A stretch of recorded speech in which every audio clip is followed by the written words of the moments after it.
Hey all, welcome back to our channel Google Priya Kumar's podcast. இன்னையோட story பார்க்கலாமா?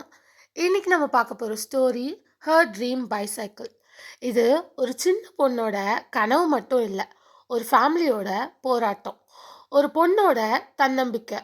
அது மட்டும் இல்லாமல் எஜுகேஷனோட முக்கியத்துவம் பற்றி சொல்கிற இன்ஸ்பைரிங் ஸ்டோரி. வாங்க ஸ்டோரிக்குள்ளே போகலாம். ஒரு அழகான கிராமம், புதுக்கோட்டை டிஸ்ட்ரிக்டில் இருக்கிற கீரனூர். அங்கே மலர்னு ஒரு 11 இயர்ஸ் பொண்ணு அவளோட ஃபேமிலியோட சந்தோஷமாக வாழ்ந்துட்டு இருந்தா.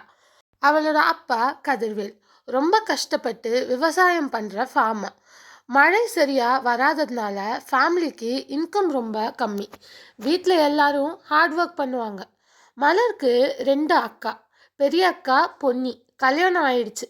2வது அக்கா மல்லிகா டெய்லரிங் கற்றுக்கிட்டு இருந்தா. ஆனால் டெய்லரிங் கிளாஸ்க்கு டெய்லி பல கிலோமீட்டர் நடந்து போகணும், தண்ணி எடுக்கணும், அப்பாவுக்கு சாப்பாடு கொண்டு போகணும். இந்த எல்லா வேலையும் பண்ணுறதுனால ரொம்ப டயர்டாகி சில நாள் கிளாஸுக்கு போகவே முடியலை. ஒரு நாள் மலரோட அப்பா வீட்டுக்கு வந்து சொன்னார், கலெக்டர் இப்போது பெண்களுக்கு பைசைக்கிள் கொடுக்கணும்னு சொல்லியிருக்காங்க.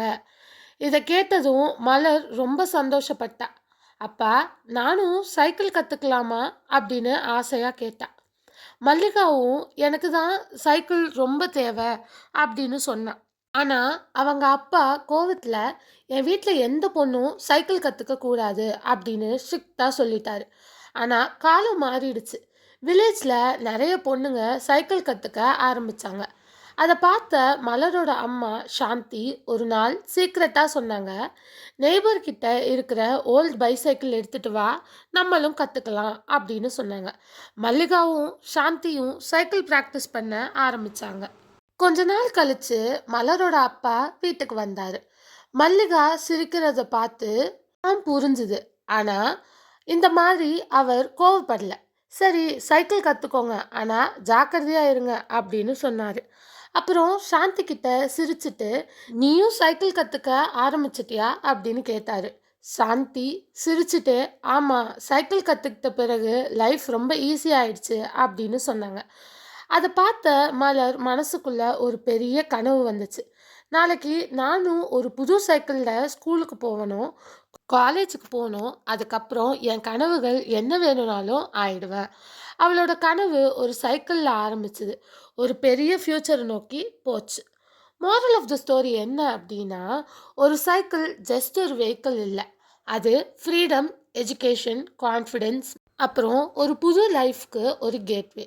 பெண்களுக்கு ஆப்பர்ச்சுனிட்டி கொடுத்தா அவங்க ஃபேமிலியை மட்டும் இல்லை, சமுதாயத்தையும் முன்னேற்றுவாங்க.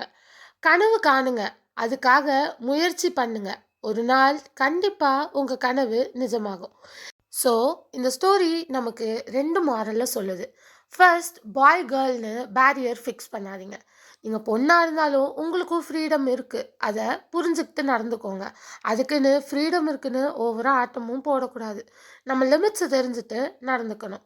ஸோ இன்னொரு மாரல் என்ன அப்படின்னா, உங்கள் ட்ரீம், கனவு கண்டாதான் நம்ம லைஃப்பில் ஜெயிக்க முடியும். ஸோ இதையும் ஞாபகம் வச்சுக்கோங்க. இந்த ஸ்டோரி உங்களுக்கு புரிஞ்சிருக்கும்னு நினைக்கிறேன். புரிஞ்சுக்கோங்க. ஸோ தேங்க்ஸ் ஃபார் வாட்சிங். லைக், ஷேர், சப்ஸ்கிரைப்லாம் பண்ணிக்கோங்க. நாளையோட தாட் வீடியோவில் உங்கள் எல்லாரையும் நான் வந்து மீட் பண்ணுறேன். By guys.